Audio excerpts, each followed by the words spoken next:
तर मित्रांनो, आपण अशा देशामध्ये राहतो ज्या देशामध्ये अनेक संस्कृतीचे लोक राहतात.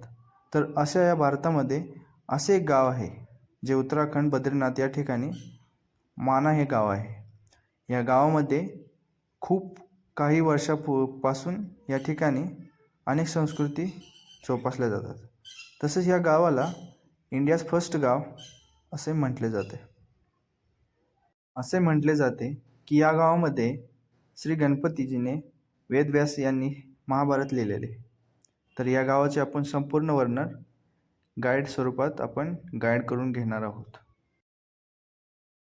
तर मित्रांनो, हा व्हिडिओ खूप भारी होणार आहे. तर या व्हिडिओला पूर्ण बघा आणि हा व्हिडिओ आवडला आणि येथील संस्कृती आवडली तर व्हिडिओला लाईक जरूर करा आणि चॅनलला सबस्क्राईब पण जरूर करा.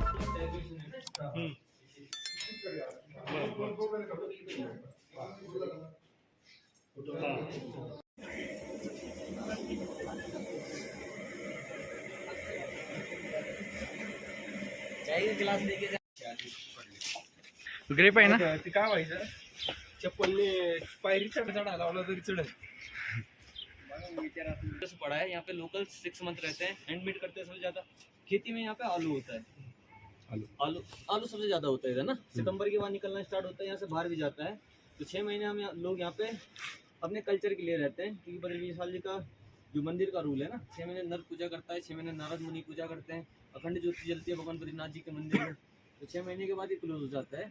तो यहाँ पे स्नोफॉल होते है, 10 से 15 फीट बर्फ पड़ता है. इधर से सब लोग जाते हैं क्या नीचे? हाँ, 10-15 फीट बर्फ पड़ता है यहाँ पे ना. पॉसिबल नहीं है रहना, फिर भी हम लोग ठंडी एरिया के लोग हैं ना, हैबिट हो जाता है हमको, तो हम रहने के लिए रह लेते हैं. पर कल्चर ही ऐसा है कि हमको 6 महीने के बाद यहाँ पे से शिफ्ट होना पड़ता है. यहाँ से हम चमोली में शिफ्ट हो जाते हैं. आर्मी यहीं रहती है. आर्मी का बेस कैंप देखा आपने, ITBP है, उधर साइड में गढ़वाल स्काउट है. तो बेस कैंप से यहाँ से 65 किलोमीटर आपका बॉर्डर का रूट जाएगा. बॉर्डर इस साइड को पड़ता है. 65 किलोमीटर के बाद आपका नोमैड्स लाइन पड़ता है. मेकमोन लाइन ये से गुजरता है. तिब्बत आता है, चाइना आता है. 1962 का वॉर जानते हैं, इंडो चाइना का वॉर हुआ था ना, चाइना ने कवर कर लिया था तिब्बत पे. इंडो चाइना का बॉर्डर हो गया. इंडिया का अब ये फर्स्ट विलेज है. आपको पहले मैंने अभी एक टेम्पल दिखाया, क्षेत्रपाल जी का टेम्पल है, बद्रीनाथ जी के अंगरक्षक का मंदिर, श्री घंटाकरण महावीर. तो आपका जो घंटाकरण महावीर है ना, इनका जन्म एक राक्षस योनि में हुआ था. भगवान जो आपका घंटाकरण जी है, एक राक्षस योनि में इनका जन्म हुआ. और भगवान शिव के अनन्य भक्तों में से एक थे ये, और भगवान विष्णु का नाम सुनना पसंद नहीं करते थे, इसलिए उन्होंने अपने दोनों कानों में घंटियाँ बांध दी. घंटियाँ बांधने की वजह से इनका जो नाम है ना, घंटाकरण पड़ता है. तो जब भगवान शिव इनको दर्शन देते हैं तो भगवान शिव से ये बोलते हैं कि मुझे मोक्ष का वरदान चाहिए, इस राक्षस योनि से मोक्ष चाहिए. भगवान शिव बताते हैं मोक्ष के दाता तो भगवान विष्णु है, आपको उनका तप करना चाहिए. तो तब इनको पता लगता है कि भगवान विष्णु की इतनी मान्यता है, भगवान विष्णु का तप करते हैं, और जो भगवान विष्णु इनकी आराधना से खुश भी होते हैं, इनको मोक्ष प्रदान करते हैं, तो अपने क्षेत्रपाल के रूप में नियुक्त करते हैं. तो ये क्षेत्रपाल जी का मंदिर है ना, इसी पे हमारा कल्चर डिपेंड है.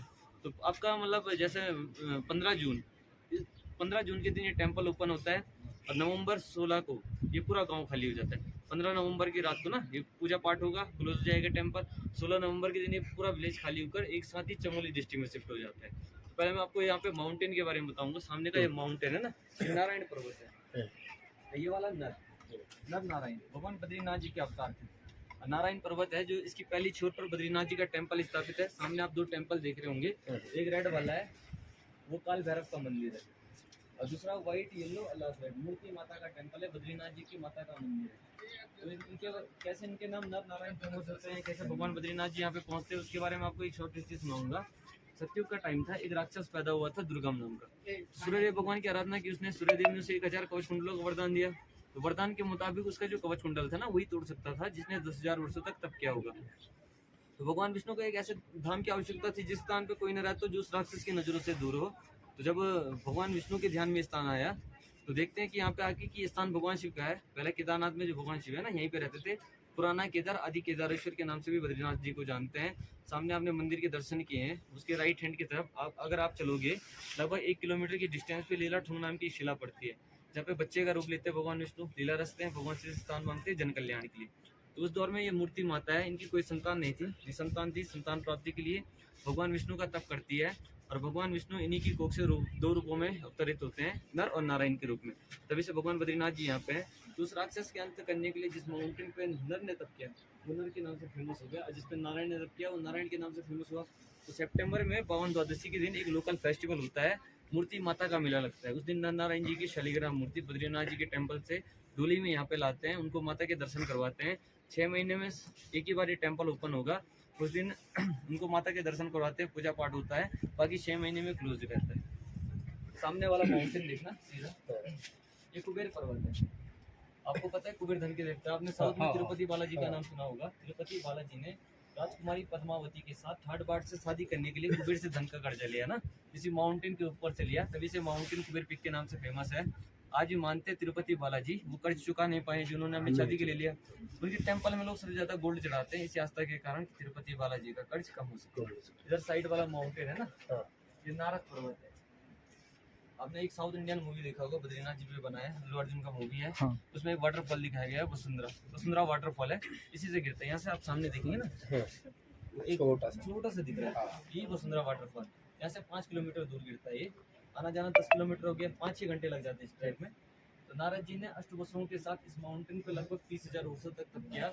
उनके तपोबल से इस वाटरफॉल का जन्म हुआ है। वाटरफॉल के पानी का महत्व है, शास्त्रों के अनुसार मानते हैं, मतलब जो व्यक्ति पापी होगा, पाखंडी होता है ना, उसकी किस्मत में इस जल का स्पर्श नहीं होता है, अपनी डायरेक्शन चेंज कर लेता है। तो यहाँ से 5 किलोमीटर दूर है, आगे अब जैसे जैसे पॉइंट स्टार्ट होता है अभी वैसे कुछ भी नहीं दिखाने का, वो पॉइंट खाली सर को दिखाने का। ठीक है।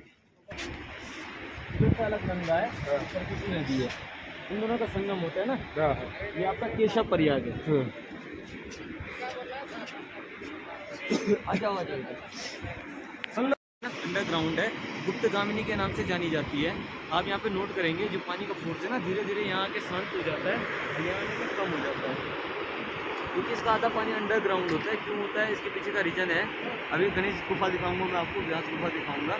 तो गणेश जी आपका जब वेद व्यास जी ने महाभारत की रचना की थी ना, तो वेद व्यास जी जब महाभारत की रचना कर रहे थे तो उनके शब्दों से प्रभावित होती है, अपने पानी के फोर्स को बढ़ा लेती है। क्योंकि महाभारत का जो युद्ध हुआ था ना, उसमें ऐसे मोड पड़ते हैं जहाँ पे ज्ञान की बात होती है। सरस्वती ज्ञान की देवी है, जब ज्ञान सुनते अपने बारे में अपनी खुशी को पानी के फोर्स से प्रकट करती है। जैसे जैसे पानी का फोर्स बढ़ता है, उसकी वजह से साउंड होता है, और साउंड की वजह से वेद व्यास जी बोलने में डिस्टर्ब होने लगते हैं। गणेश जी लिखने में समझाते हैं, वेद व्यास जी इनको नहीं मानती है। अंत में इन्हें श्राप देते हैं कि इनका आधा पानी विलुप्त हो जाएगा और इनका नाम यहाँ से आगे समाप्त हो जाएगा। तो वेद व्यास जी के श्राप के अनुरूप जो उसका आधा पानी विलुप्त होता है, अंडरग्राउंड जाता है प्रयागराज इलाहाबाद में त्रिवेणी संगम में, गंगा यमुना सरस्वती का, और ओनली 700 मीटर बहती है यहाँ पे। इधर सरस्वती रिवर का यहाँ पे नाम समाप्त हो जाता है। यहाँ पे जब इसका नाम समाप्त हो गया ना, अलकनंदा रही, अलकनंदा को एक अपॉर्चुनिटी मिलती है। 5 प्रयागों में कॉमन रहेगी, 5 प्रयाग बनते हैं। आपका विष्णु प्रयाग है, धौली गंगा है, नंदी प्रयाग में गंगा नहीं है, कर्ण प्रयाग में पिंडर है, रुद्रप्रयाग में मंदाकिनी है। ये प्रयाग में भागीरथी के साथ जब इसका संगम होता है ना, अलकनंदा ही गंगा में चेंज हो जाती है। और जब यहाँ से आगे सरस्वती नदी समाप्त हो गई ना, तो इस प्रयाग को प्रयाग की लिस्ट में नहीं लिया गया, प्रयाग का दर्जा है, वरना अलकनंदा से बनने वाला प्रयाग का पहला पॉइंट है। सरस्वती एक होली रिवर है, तो इसी कारण एंडिंग होने के कारण ऑल इंडिया में आपको सरस्वती नदी कहीं नहीं दिखी। यहाँ से गणेश गुफा चलेंगे 100 मीटर ले तो यहाँ पे चले, बाकी 2 लोग है ना। 1.5 मीटर आप चढ़ोगे, व्यास गुफा जाएंगे अभी हम लोग। तो गणेश गुफा और व्यास गुफा है ना, इन दोनों का हिस्ट्री सेम टू सेम है। आपने महाभारत का हिस्ट्री सुना होगा, जब वेद व्यास जी महाभारत की रचना कर रहे थे, उन्हें एक राइटर की जरूरत थी जल्दी से इस काम को फिनिश कर सके। जानते आप सृष्टि में गणेश जी से चतुर कोई नहीं माने जाते हैं। गणेश जी का आह्वान करते हैं वेद व्यास जी, रावण करने पर गणेश जी इस गुफा में प्रकट हुए, महाभारत लिखने के लिए राजी होते हैं। बट लिखने से पहले गणेश जी एक शर्त रखते हैं, वेद व्यास जी से बोलते हैं आपको कंटिन्यूस बोलना पड़ेगा। जैसे बोलना स्टार्ट हो गया, फिनिश होने तक रुकना नहीं है, बीच में अगर आप रुकते हो वहीं पे लिखना बंद कर दोगे। ऐसे में गणेश जी की शर्त थी, और महाभारत को कंटिन्यूस बोलना पॉसिबल नहीं था। ऐसे मूड आते थे जब वेद व्यास जी को रुकना होता था, दोनों साधारण ही थे। गणेश जी के बारे में आप जानते हैं, भगवान शिव के पुत्र हैं। वेद व्यास जी भगवान विष्णु के 21वें अवतार है। और जब इनकी शर्त को उन्होंने सुना, कंटिन्यूस बोलना है, कहते हैं मुझे तुम्हारी शर्त मंजूर है, बट मेरी भी शर्त होगी, मैं मन ही मन बोलूंगा, आपको लिखना होगा। जिस वर्ल्ड का आपको मीनिंग पता ना होगा, उस वर्ल्ड को आप तब तक नहीं लिखोगे जब तक कि उसका मीनिंग पता ना लगे। और जब वेद व्यास जी मन ही मन बोलते थे, कंटिन्यूस बोल सकते थे। महाभारत में ऐसे मोड आते जहाँ पर उनको रुकना होता, ऐसे वर्ल्ड पहले से ढूंढ कर रखते, जिनका मीनिंग पता करने में गणेश जी टाइम लेते। एक टाइम लेते उनको ऑटोमेटिकली टाइम मिल जाता है। ऐसा करके पूरी महाभारत गणेश जी के द्वारा बैठकर यहाँ पे लिखी गई। वेद व्यास जी ने अपनी गुफा से मन ही मन बोला, दोनों का हिस्ट्री सेम है। बट जो वेद व्यास जी हैं, वेद व्यास जी का जन्म आपका द्वापर युग में हुआ, उसमें द्वापायन जिनका प्राचीन नाम है, और सत्यवती पराशर ऋषि के पुत्र हैं। आपने भीष्म पितामह का नाम सुना होगा, इनके सौतेले भाई। तो उस टाइम पे द्वापर युग में वेद एक ही हुआ करते थे। इसको समझना हर किसी के लिए पॉसिबल नहीं था, क्योंकि ब्रह्मा जी द्वारा रचित था। तो उसको सरल बनाने के लिए कृष्ण द्वापायन ने वेदों को 4 भाग में बांटा, तभी वो वेद व्यास कहलाने लगे। अब के 4 वेद ऋग्वेद, यजुर्वेद, सामवेद, अथर्ववेद 4 वेद बनाए उन्होंने। तो वेद व्यास जी ने ऊपर 4 वेद, 18 पुराण, श्रीमद् भागवत से ब्रह्म सूत्र की रचना की है। ऊपर आपको एक काम दिखाऊंगा जिसे व्यास पोथी बोलते हैं। पोथी का मतलब आप जानते किताब होता है। पहले के जो लोग रहते थे ना, उनके पास नोटबुक नहीं था, तो भोजपत्र की छाल पे लिखते थे। आपको भोजपत्र का ट्री दिखाऊंगा मैं कि उसी की छाल पे हमारे सारे ग्रंथ लिखे गए। ऊपर जो व्यास पोथी है, मानते हैं कि कलयुग से पहले जब द्वापर युग था ना, उस टाइम पे वो भोजपत्र का था। जब कलयुग का आरंभ होता है, स्टोन में कन्वर्ट हो गया, तो उस स्टोन को ही वेद व्यास जी की बुक मानते हैं। और उस पर जो लाइन पड़ी है, मानते हैं कि वेद व्यास जी की बुक की वो 80,000 ईयर है। और श्रीमद् भागवत 18वां पुराण है। 17 पुराणों की रचना करने के बाद वेद व्यास जी को आत्मसंतुष्टि नहीं, अपनी आत्मसंतुष्टि के लिए उन्होंने श्रीमद् भागवत की रचना करते हैं। और श्रीमद् भागवत का जो पहला लेक्चर देते हैं वेद व्यास जी के पुत्र सुखदेव मुनि, नैमी शरण में राजा परीक्षित को सुनाया था। और जैसे ही राजा परीक्षित हस्तिनापुर का आखिरी शासक था, उसकी भागवत 7 दिन में भागवत होती है, 7 दिन की कथा होती है भागवत की ना। तो उसी 7 दिन में मतलब ऐसा था, राजा परीक्षित को सांप डस लेता है, तो कैसे इसको मोक्ष मिले, इसीलिए सुखदेव मुनि ने उनको भागवत सुनाया। तो भागवत सुनने के बाद राजा परीक्षित को मोक्ष मिलता है, उनकी मृत्यु हो जाती है 7 दिन के बाद। और जैसे ही राजा परीक्षित की मृत्यु होती है, कलयुग का स्टार्टिंग मानते हैं। और ये दोनों गुफाएं 5331 साल पुरानी है, 2331 साल, 5351 ईयर। ये 2023 के अनुसार है। पहले आप यहाँ पे महाभारत लेखन स्थल के दर्शन करिए, फिर ऊपर जान चर्ची लवकर या। ओम गणपतेशाय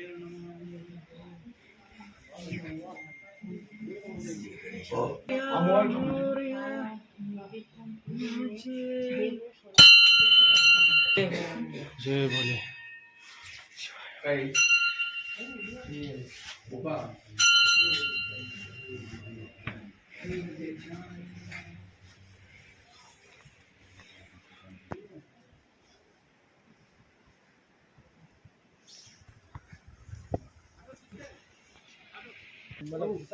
भोजपत्र का पेड़ है।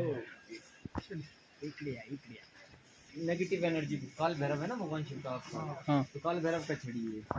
अब बाकी आपने साधु संतों के पास देखा होगा ये ज्यादातर, क्योंकि ना जिसको जैसे दबाओगे ना, ये एक्यूप्रेशर का काम करता है। दाने है ना इस पे कांटे, ये एक्यूप्रेशर का काम करता है। अब बाकी इसको घर के मेन डोर पे टाकते हैं, ये बुरी नजर से भी बचाता है, घर में सुख शांति लाता है। अब बाकी साधु लोग इसलिए रखते हैं, सांप बिच्छू उनके करीब नहीं होते। चारों धामों में पूरा भारत का सबसे बड़ा धाम है बद्रीनाथ। हाँ।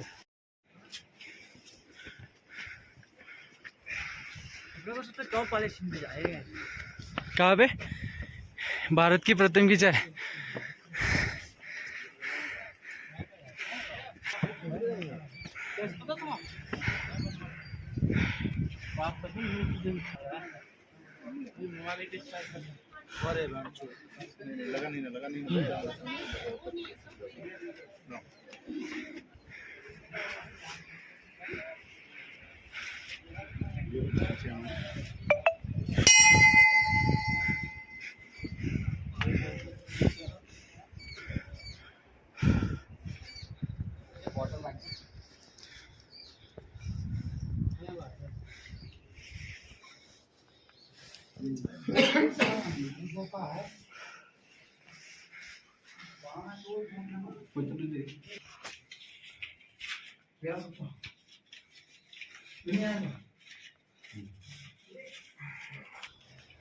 सरपंच तो वो यार भाई क्यों है, मैं कहते हैं वो भाई के हिसाब से है जो कहते हैं हमारे मीन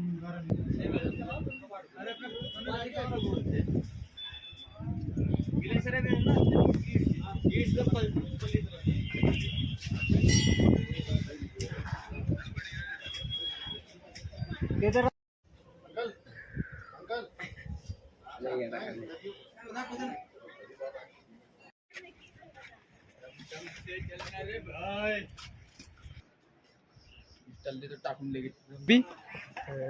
देख मी यूट्यूबचं सगळं खत बोंगळे। चलो फिर टेढ़ा मेढ़ा नहीं होना। चलो फिर आप सारथी है हमारे।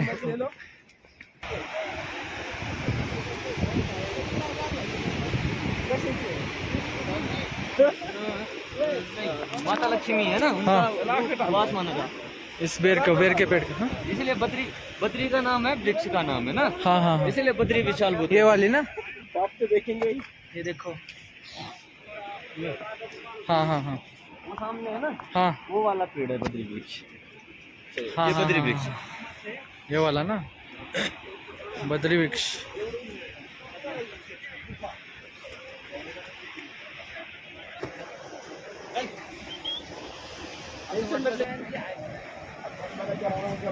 तो इधर से सरस्वती नदी का उगम हुआ है और ये इधर से 50 मीटर ही दूर जाती है। और ये जब पानी आ रहा है, ये मानसरोवर से आ रहा है पानी, जो पूरा अंडरग्राउंड है।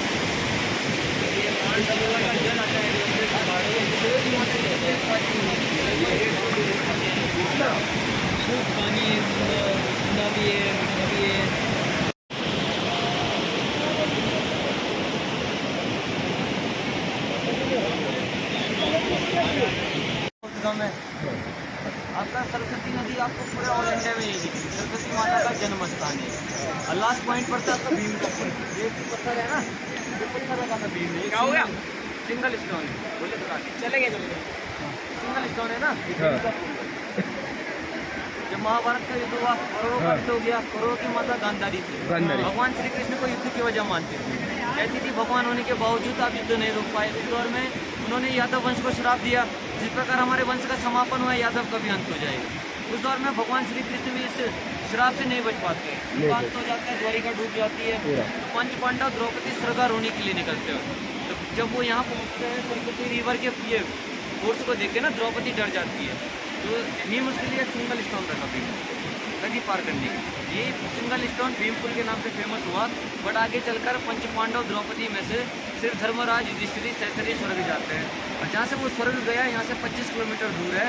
आने जाने में 5-6 दिन का ट्रैकिंग लगता है। मैं वो ट्रैक करवाता हूँ। भीम ने ये पुल बनाया।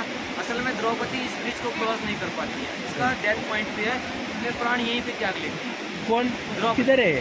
यहीं पे इस पुल पे ही द्रौपदी ने अपना प्राण त्याग किया। जब स्टोन डाल दिया था तो भी द्वापर युग का अंत होना था, उनको भी मोक्ष चाहिए था, मोक्ष के लिए निकले थे, इसीलिए द्रौपदी का यहाँ पे अंत हो जाता है। फिर आगे चलते हैं, 8 किलोमीटर आगे लक्ष्मी वन है। लक्ष्मी वन के अंदर जाते हैं, वहाँ पे डर चौथा भाई था पांडवों में। फिर वहाँ से 3 किलोमीटर आगे चलेंगे आप, सहस्त्रधारा गिरता है। सहस्त्रधारा में सहदेव का अंत हो जाता है। आगे चलते हैं पांडव, चक्रतीर्थ पहुँचते हैं। चक्रतीर्थ वहाँ से 5 किलोमीटर है। चक्रतीर्थ में अर्जुन का डेथ हो जाता है। लास्ट आपका 2.5-3 किलोमीटर का सबसे टफ ट्रैक पड़ता है। आप सतोपंथ की झील पर उतरते हो। उस सतोपंथ की झील एक त्रिकोणात्मक झील है, मेड एंगल टाइप का है। मानते ब्रह्मा विष्णु महेश एकादशी के दिन वहाँ पे साक्षात स्नान करने के लिए उतरते हैं। पांडवों में भीम था ना, अपने प्राण वहाँ पे त्याग लेता है। आपको मैंने स्केच दिखाया है नीचे पे, उनके साथ देखा होगा आपने, कुत्ता भी जा रहा है। असल में वो धर्मदेव है, जो कुत्ते के रूप में युधिष्ठिर अकेला छूटता है, उसको लेने के लिए धर्मदेव के यज्ञ आते हैं। कहते हैं युधिष्ठिर से, महाराज हम आपको स्वर्ग ले जाने के लिए आए। युधिष्ठिर खुश हो जाता है, सोचता है उसका ट्रैक कंप्लीट हो गया। बोलता है कुत्ते को भी तुम भी स्वर्ग लोग चलो, पर उसकी परीक्षा लेते हुए बोलते हैं यक्ष ये कुत्ता स्वर्गारोही नहीं जाएगा, क्योंकि अपनी लाइफ में कभी पुण्यकर्म नहीं किया इसने। पुण्यकर्म करता है वही स्वर्ग का हकदार है। युधिष्ठिर उनकी बातों को सुनता है, सोचता है, बोलता है मेरे जो अपने थे बड़े बड़े महारथी थे, सभी ने मेरा साथ छोड़ दिया, किसी ने मेरा साथ दिया है। दरअसल अगर ये स्वर्गारोहणी नहीं जाता है तो मैं भी स्वर्ग नहीं जाऊँगा। वहाँ पे तब धर्मदेव प्रकट हो जाते हैं अपने साक्षात रूप में। युधिष्ठिर से वो खुश होते हैं, कहते हैं युधिष्ठिर से, महाराज ये वरदान देते हैं, आज से आप पूरे संसार में धर्मराज के रूप में जाने जाओगे। उनको लेने के लिए वहाँ पे पुष्पक विमान उतरते हैं। जहाँ से युधिष्ठिर सर गया, यहाँ से 25 किलोमीटर है, वो ट्रैक करवाता हूँ मैं। 5-6 दिन लग जाते हैं। पांडव लोग यहाँ से आगे गए ना स्वर्गारोहणी के लिए। हम लोग इस ट्रैक पे ये नारायण पर्वत होके जाते हैं। तो इसमें पूरा कैंपिंग टूर होता है, खाने पीने का सब सामान लेके जाना पड़ता है। इसके बाद सारे पॉइंट फिनिश होते हैं। आपको मैं भीम का हैंड प्रिंट दिखाऊंगा, फिर देखते हैं। ये स्टोन देख रहे हो आप? इस स्टोन पे ऐसी लाइनें बनी है। भीम ने इसको ऐसा पकड़ा और उसको बैलेंस करने के लिए ना अपना राइट हैंड का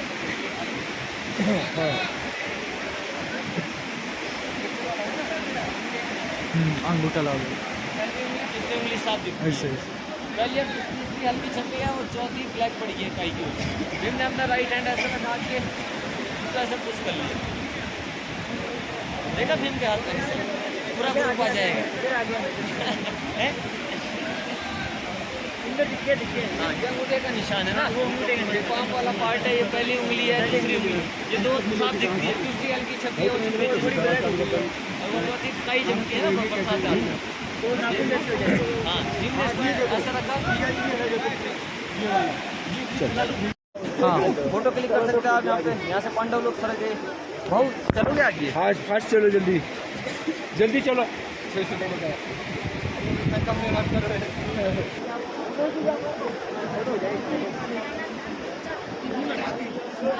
हाँ, पूरा शांत हो रही है। और आगे जाके उधर शांत होके उधर से लुप्त हो जाती है कि नहीं?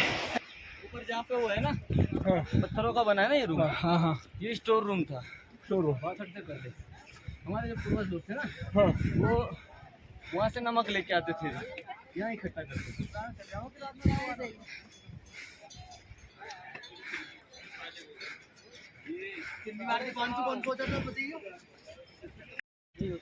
मिल सकती है कि नहीं? उधर मिल सकती है कि नहीं?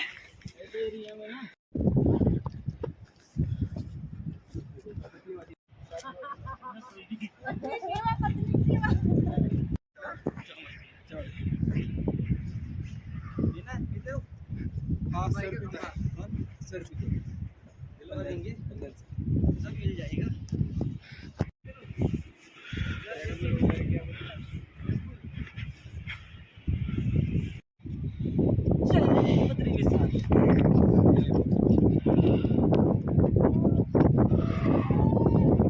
जय बोले।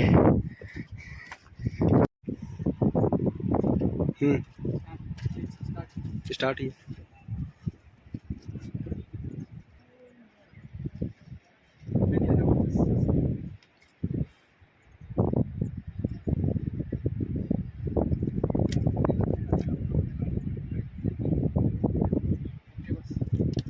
पता ही नहीं लगा, बोरी में मिला। अभी वो केस चल रहा है इधर। समझो हम हमारा मुख्यमंत्री बेवकूफ है। बहुत बेवड़ा है वो साला।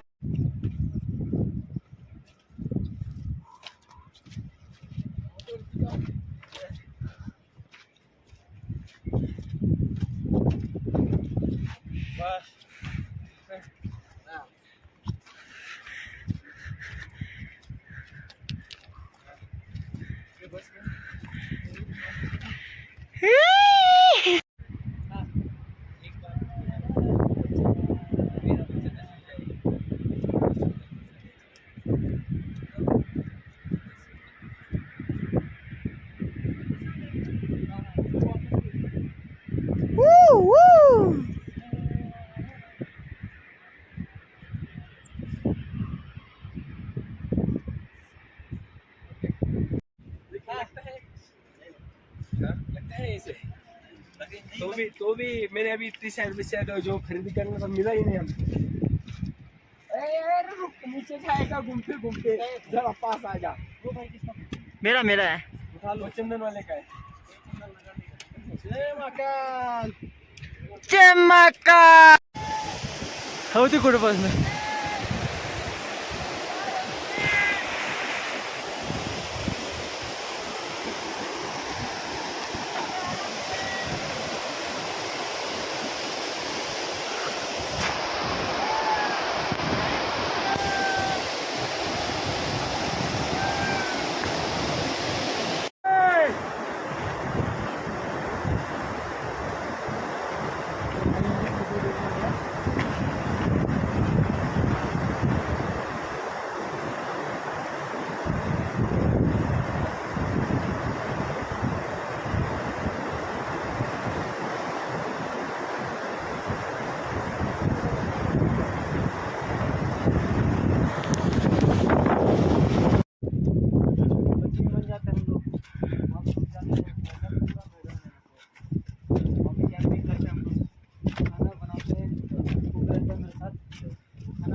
ते लोक नाही खडा आहे ना मी तिथं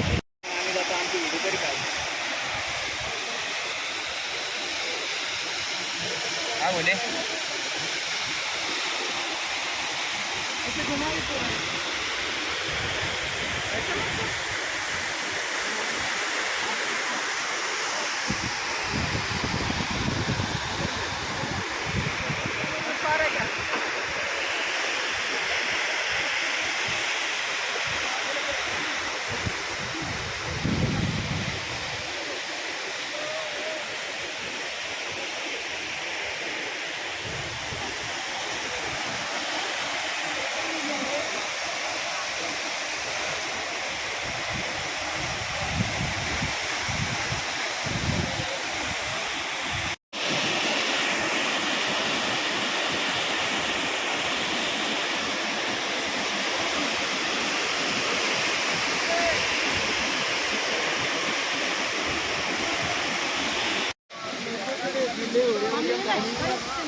ऐसे आड़ा पण करके ऐसे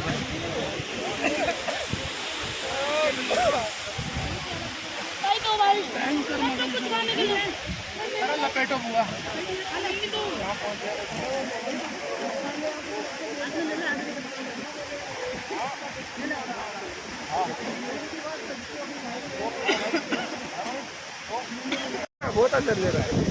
तर आपले हे गाव बघून झालेलं आहे. या गावाचा खूप आनंद घेतलेला आहे. तर हे बद्रीनाथमधील वसुंधरा धबधब्यापाशी आपण हा व्हिडिओ संपवत आहोत आणि असेच व्हिडिओ येत राहतील तर चॅनेलवर जमून राहा.